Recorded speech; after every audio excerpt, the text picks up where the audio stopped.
Well, hey there, campers, and welcome back to a brand new episode of Camp Cryptid. This is your host, Erica Fett, and I am so excited for a brand new season of campfire tales, new spooky places that I visited, and lots of new guests from all over the world talking about cryptids, spooky experiences, and very spooky places. Now, with that being said, today's episode is going to be on Salem. Recently, I took an amazing trip to Boston, and I fell in love with the area. I'm in like a total nautical kick right now. Like everything is like sea, the coast, cool ass sailboats, and I'm just living for it. But while I was in Boston, I got the amazing opportunity to go and take a day trip to Salem, and I really fell in love with the area and everything about Salem, whether it be like the past, the spooky, witch trials and everything that happened that's associated with that.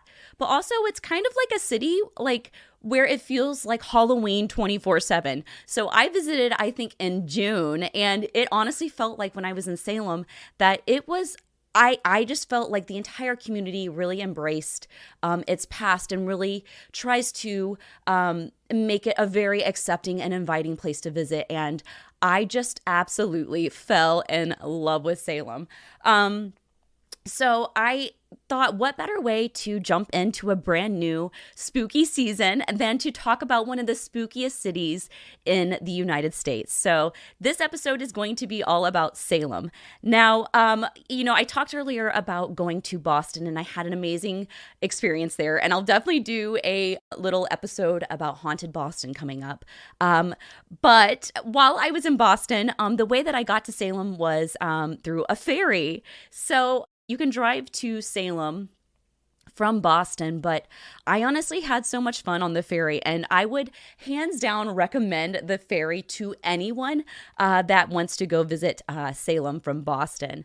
So the ferry was amazing, and the cool thing is that Boston Harbor has so much history that when you're on the way to Salem, this ferry basically goes through and gives you kind of like a little tour of the Boston Harbor. And one of the cool things that I thought that was really neat along the way to Salem was one of the islands off the coast of Boston called Long Island is actually the inspiration for the novel and the movie Shutter Island, which I was like, ooh, that's really, really cool. So it's this tiny little Long Island that, of course, has like this very like eerie looking abandoned hospital.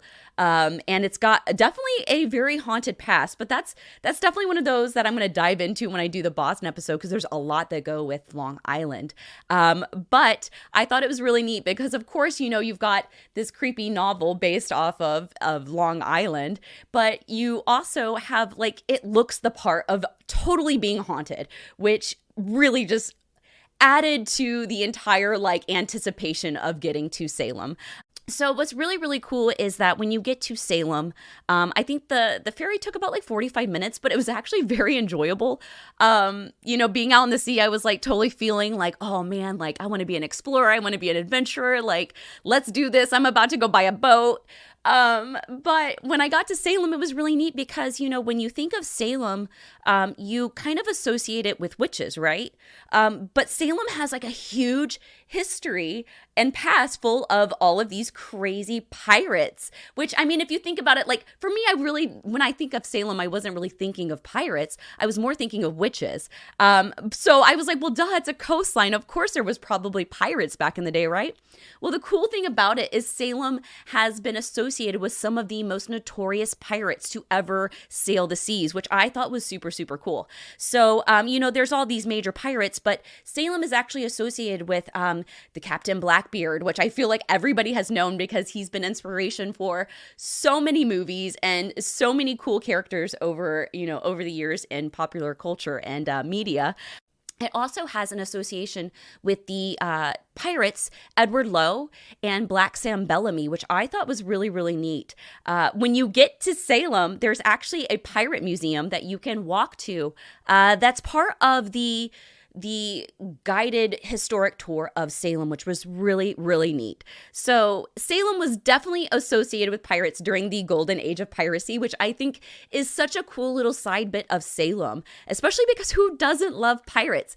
I actually, after doing the Boston and Salem trip, I was obsessed with all of these like nautical coast themes. I got back into Pirates of the Caribbean, and I forgot how just good those movies were. So, it's been this whole thing of just diving into pirates and how cool it was, like with ships and all of these legends that surround the pirates.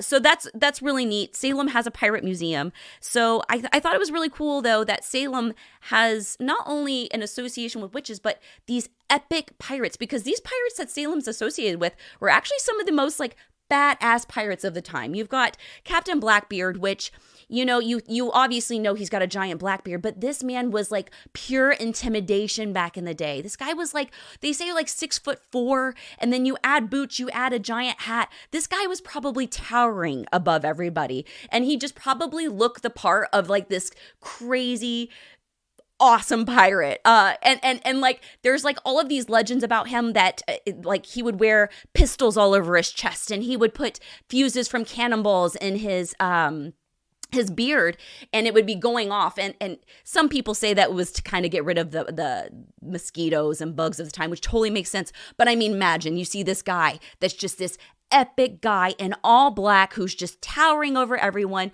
just with this giant beard, and then there's fuses going off around his face. Like, okay, come on, like he's awesome. Like that's epic. That's legendary.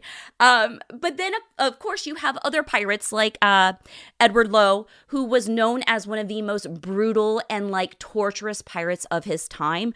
He was actually, I think the show Black Sails depicts him, but this guy was no joke. This guy was very, very, he was just ruthless. And when you think of like terrible pirates, this guy is just, his reputation was just known for being, he would leave no people alive when he would take their ships. There's a story about a Portuguese captain who threw his, he saw that Edward Lowe was approaching his ship, and he threw all of the treasure overboard because he didn't want Edward Lowe to get his hands on the treasure. So Edward Lowe was so mad at this this captain basically, that he cut off his lips, cooked them, and made this guy eat his own lips. So there's all of these stories about this Edward Lowe, and I, with every episode I do, I always encourage everyone to do extra research, especially if there's something that you're like, wow, I like want to like dive into that. Do it, because maybe one day you find all of these missing treasures, and that would be the most cool thing ever. So, you've got Blackbeard associated with Salem. You've got Edward Lowe, who was this like ruthless, awful, just super, he would torture people.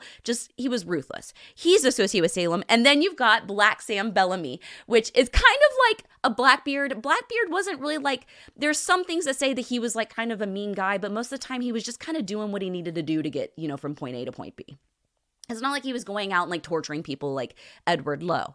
Now, Black Sam Bellamy is kind of like, has a reputation of being kind of like a Robin Hood of the Seven Seas. So I think that was really, really cool that he was also associated with Salem. But this guy was kind of known to be like a pretty good guy. Like he was just, going about doing he wasn't trying to kill people. He was just being kind of like a cool, like laid back pirate who was just giving back to the people, which I thought was really, really neat. So you've got 3 epic pirates associated with Salem, which of course Salem is on the coast. So of course, you've got pirates of the time, and it's a new land. It's all very new and exciting. And, of course you've got these epic pirates that are associated with that area. But I think the cool thing that kind of ties the pirates together with witches, which is kind of what Salem is known for, is this legend that surrounds Black Sam Bellamy.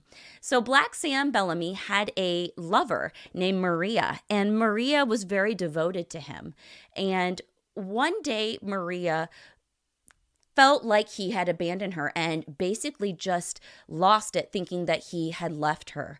And the legend is about Maria is that she turned and devoted her life to witchcraft and trying to seek revenge on Black Sam Bellamy for leaving her and stranding her and not coming back for her. So word is that Maria, with all of her rage and intent to harm and get revenge on Black Sam, she summoned a giant nor'easter storm that supposedly made Black Sam's ship sink from all the crazy storms and wind and lightning and crazy massive waves. So that is the legend, and Maria became known as the Witch of Wellfleet.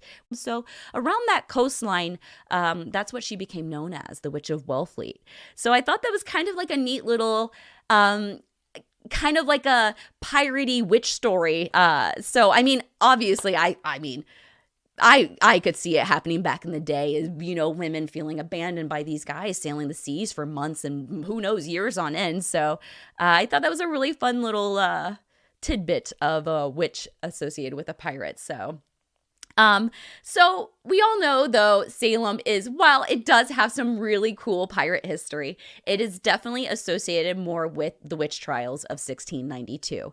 And that was basically my draw for going to Salem, because, you see all these cute, adorable fall time videos where it's just so spooky. It's so cute.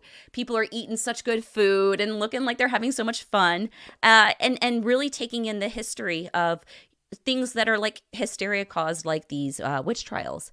So I decided to go to Salem, and it was the coolest thing ever. And honestly, I only spent a day there, but I wish I would have spent more time there. It's one of those places that I feel like you could really honestly spend a good 2 to 3 days there, because there is really so much to do in Salem.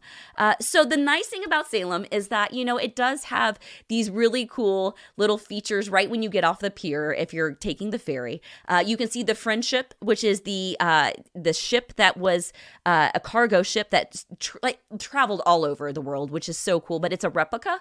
And, it just makes you wish that there were little, I guess, sloops is what they call them. There were boats like those still today. And I guess my friend Bobby, he told me about this person who ranted about Subway. And I said, you know what? That leads me to my next thing. My next rant is that I wish cruise boats were as cool as pirate ships looked back in the day, because I just, after doing all of this pirate research and going to Salem and going to Boston and seeing how cool these ships were, I'm losing my mind, because I'm like, they are so beautiful. They're like, each one of them is a work of art.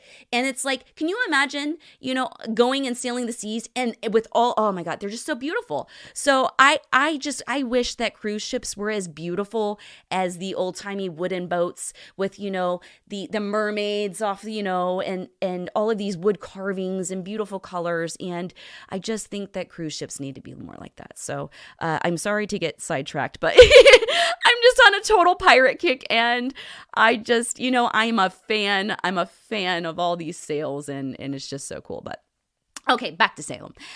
So when you get to Salem, the really neat thing that Boston and Salem both do is, if you're interested in doing the historic stuff, they have these lines down the sidewalk that you can follow. In Salem, their yellow line, it's a yellow line right down the middle of the sidewalk, and you can just follow this line everywhere around Salem that's like a historic place that you might want to see, which I think is so nice that the city does that, because really there's no way to get lost. And Salem's one of those places where if you are able to walk, you can walk pretty much everywhere. And if you're not, there's a lot of ways to get around, which is really, really great.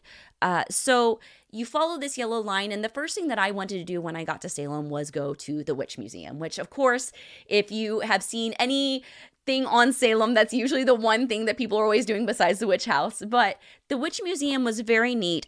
You have to buy your tickets online. So just to let you know before you get there, they do not sell tickets at the door. You have to buy them online,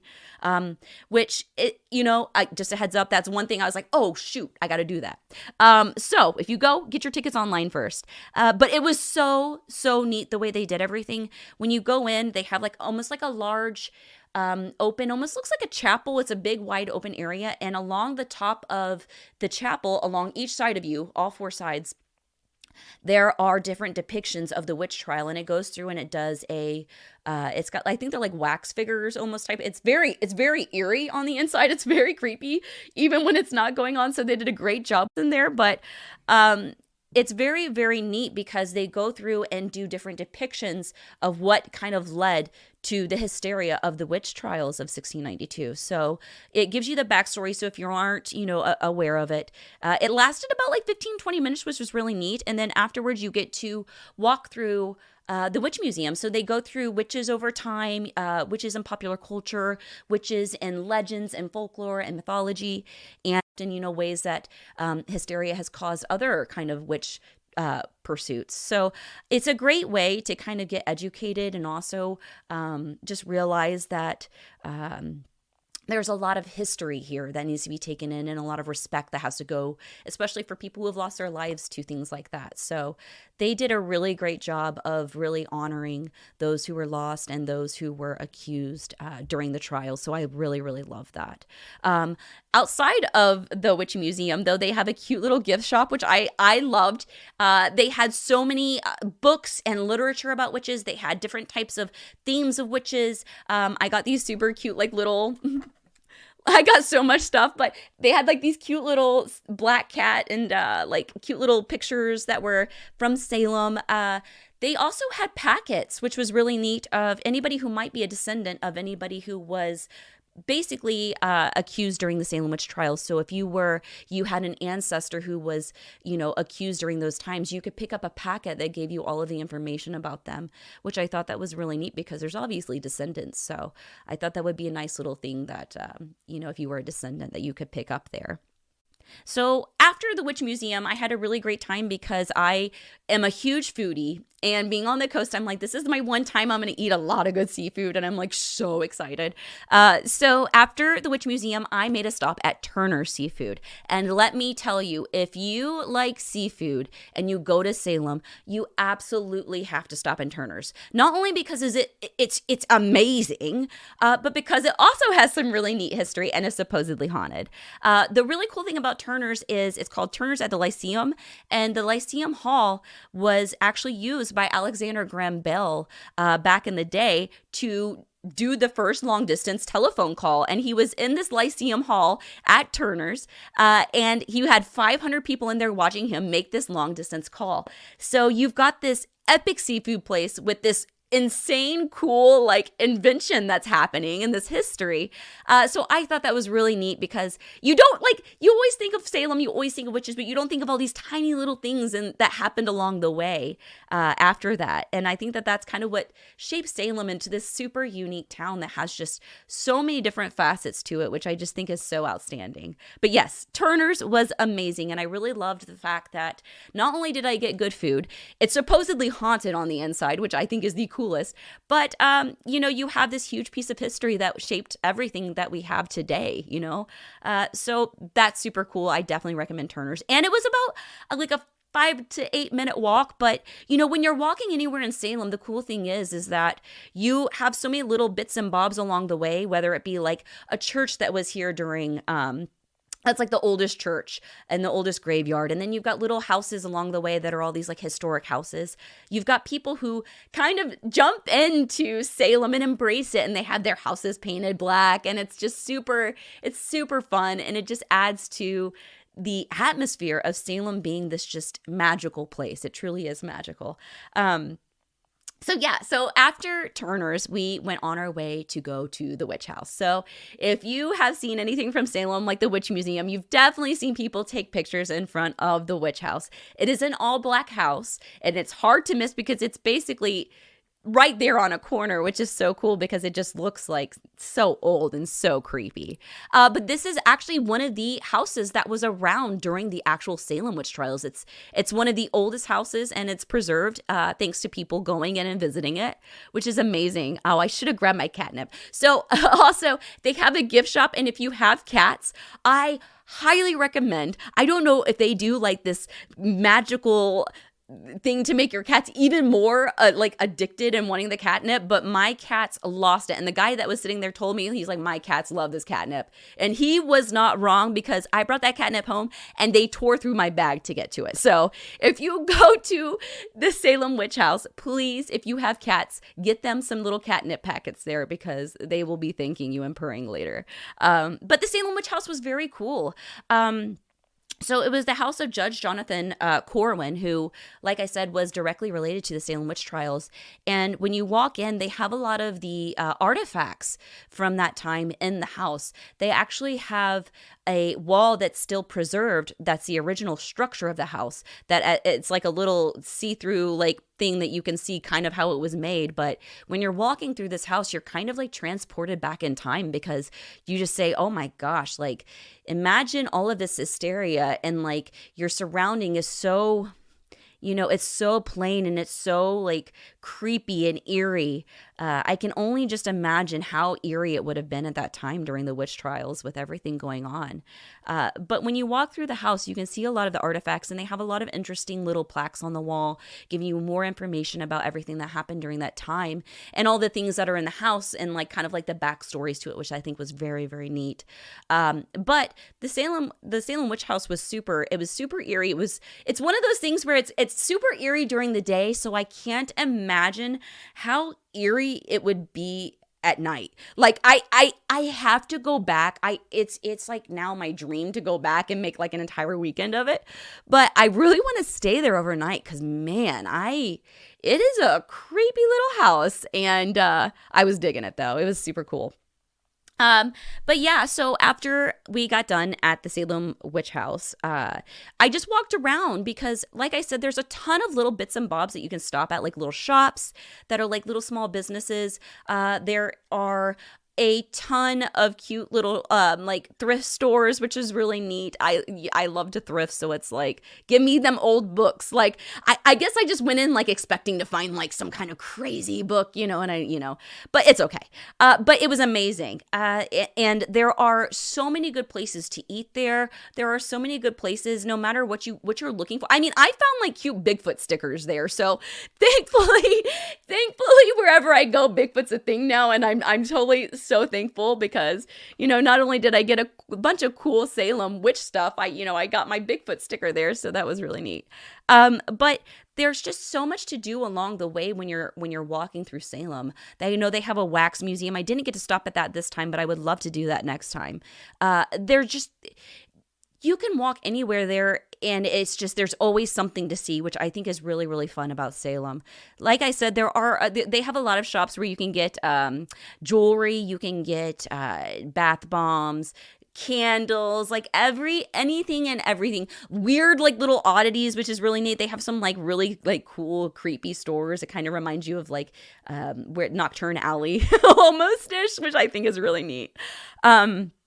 So after I walked around a little bit and kind of went through some of the shops, I went on my way to the Salem Witch Trial Memorial. And this is basically an area where the city came together and erected a memorial outside of one of the oldest cemeteries in the city, and put benches for people that had lost their lives and were executed or died during the Salem witch trials, which, it was really nice to walk through and see people leaving like flowers and really nice things on the memorial, because when you think about everything, it's very sad that even happened. So, going through and just seeing that it's a beautiful place and people still have like respect for everything that happened was really, truly, really nice. But it's so crazy too, because, a lot of times when you think of the Salem witch trials, you think that it was like mostly women, but there were men who actually were executed during the time too. And some of the men actually, one of the men was executed in an awful way, where he just had stones literally piled on top of him until he just couldn't take it, and his chest crushed. So, you have all these like terrible things that happen, and so it's so nice and beautiful that the city came together and really tried to pay respect to those atrocities of the past. But it's one of those things where you go and it's a very inviting and loving city, and I think that that's one of the things that I really fell in love with about that area. You always watch on TV the Boston people, but I will say my time in Salem and in Boston was like the sweetest, most like wonderful trip ever. And I had so much fun and I ate so much good food and people were so nice. Like it was wonderful. And I highly, highly recommend anyone listening to this. If you're like, man, I got to go see me some pirates and witches, go to Salem. And if you go do cool stuff that I didn't talk about, let me know because I am totally obsessed with Salem and I want to go back. I know it's busy because it's October now, but but I will go back soon because I'm telling you, I'm living for it. I need another ferry trip. I need to be on the sea. Y'all are going to see me in like a pirate get up next time. Actually, this area that I'm recording in right now is actually, I made it a pirate theme area to shoot stuff. So it's actually really funny that I kind of turned it into my Camp Cryptid little cabin, but it's originally a pirate theme. So I love me some pirates, but I just thought that was a really cool bit about Salem being associated with pirates and witches because how much cooler can you get than witches and pirates? You can't. It's epic. And I'm totally obsessed with like Pirates of the Caribbean again. And speaking of Edward Lowe, you can actually, if you're on Disney, if you're going to Disneyland, the Pirates of the Caribbean ride actually depicts him. So it depicts this ruthless pirate in the ride itself. So if you go to Disneyland, keep an eye out for Edward Lowe because he is on the Pirates of the Caribbean ride, which is apparently also haunted. Supposedly in the ride, they used actual human skulls, and that is why the ride is haunted. It is crazy though. And also, the Shanghai Pirates of the Caribbean ride looks so sick. If you have not seen how cool this ride looks, please YouTube it because it is. I need to go now. I need to go and ride. I'm literally just going to travel around to all the different Disney parks and just ride the pirate ride. That's my new thing. I'm literally full on pirate mode. But yeah. Outside though of going to this Salem Witch Memorial, the pirates, every time pirates pop into my mind, I just want to like put on an eye patch and just go off for it. But the neat thing about Salem is, like I said, you can follow the yellow line literally everywhere, which is really neat because outside of the witch trial, there is Nathaniel Hawthorne. So he wrote The Crucible and The House of Seven Gables, which is based off the House of Seven Gables. So of course, right, if you take the ferry, the House of Seven Gables is literally right on your way to the ferry. So you can either do it first thing when you get off the ferry, or you can do it on your way back. I chose to do it on my way back, but it's this cute little house and you can walk in. And if you aren't familiar with the House of Seven Gables, it's actually based on the Salem witch trials and a curse that basically surrounds that. So it's a cute little side note about Salem and another cool thing that you can do along the way. But like I said, there's a ton of shopping to do there. There's a ton of spooky shops. They have a Bewitched statue that's close to a place called Flying Saucer Pizza, which a lot of people told me about. That was amazing, but I didn't eat there because I ate at Turner's. But Flying Saucer was another one that I heard a lot about, so that might be another option if you ever go. But yeah, it totally feels like Halloween 24/7 in Salem, which I absolutely just fell in love with. And like I said, what cooler way than to kick off the new season than Pirates and Witches, because oh my gosh, I'm obsessed. And I just fell in love with Salem and I can't wait to go back. I can't wait to hopefully do an overnight there and stay at a haunted like Airbnb or something, or a bed and breakfast. I don't even care. I will sleep outside. I'm just so ready to go back to Salem. And I really can't wait to do an episode on Boston too, because Boston was, like I said, it was awesome. And I honestly, every now and then I get on Realtor and I'm like, ooh, let's see if I can find me a house there, because I'm on my nautical like captain kick right now. So, but yeah, I will definitely be doing an episode this season on Boston, because Boston has a crazy history, lots of haunted stuff, and it's a really, really beautiful city. And I can't wait to talk about it. It's just really cool. And I love going to all these places, and it's like kind of like revamped me, because I'm like, I get excited now because of all these cool places I can go. I'm like, ooh, the Conjuring House. Oh my gosh, I got to go back to New Orleans. It's just all of these creepy places I'm just like so excited to go to. But yeah, I just want to, I guess, talk about how cool Salem was today. And I hope you guys are inspired to go, or if you've been, it inspires you to go back and then share all the cool places that you've gone, and then share them with me so I can go next time I go. But yeah, I want to thank you guys so much for hanging out. Like I said, if you guys ever have any cool stories, or if you had something creepy happen in Salem and you stayed overnight, or, you know, you've been to Boston and something creepy happened, you can always submit your own story to me so I can read them for our Campfire Tales episodes. And if you just go to campcryptidpod.com, there's like a little contact section where you can just go through, you can leave me your story, and then I go through and I'm going to try to do like Campfire Tales episodes like every other episode, or like every 3 episodes, because there are so many good stories that you all have submitted so far. And I'm like, I go through and I read them. I'm like, oh my gosh, I have like 15 stories to read on this next episode. I'm losing it. But it's so cool. And it's so neat seeing the difference, like the different types of experiences that everybody has all over the world, which is, you know, it kind of brings us all together in this weird, creepy world that we all live in, this magical, awesome world full of pirates. But yeah, so I want to thank you guys again for hanging out for the first episode back of Camp Cryptid. As always, I am so thankful for you all. And if you need anything, just go to campcryptidpod.com. You can find all of the social media there. And you can also leave your little message for a creepy story in the future. And all the good stuff is on there. Like, I have a bonfire now.